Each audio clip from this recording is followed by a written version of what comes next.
and she said, oh yes, and openly boasted about this. People often had their cattle ill-wished, bewitched, overlooked, and they were told to take the heart of the animal that had met with a mysterious end, pierce it with nails and pins and horseshoe nails, and put it in a chimney, and all would be well.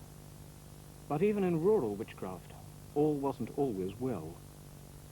In 1945, on the slopes of Neon Hill, an event took place which brought witchcraft into the national dailies.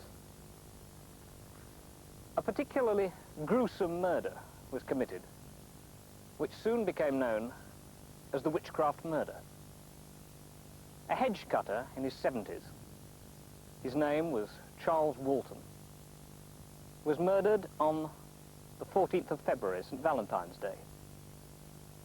He was battered to death with a stick, and he was pinned to the ground with his own pitchfork, which was thrust on either side of his neck, through the neck. A sign of the cross was cut on his chest with his own billhook. One of the most remarkable features about the case was the seriousness with which the police treated the whole witchcraft theory. No less a person than Fabian of the Yard was called in to investigate it, and the police soon turned up some very curious pieces of local information. St. Valentine's Day in 1945 fell on Ash Wednesday, a day particularly rich in black magic associations. It was the day when the Druids were reported to have made sacrifice to the earth. They killed their victim with a knife and allowed his blood to drain away, to replenish the fertility of the soil.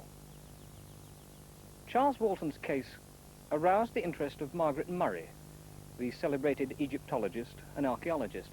She was then in her 90s, but she came down to the village to stay there and investigate the case personally.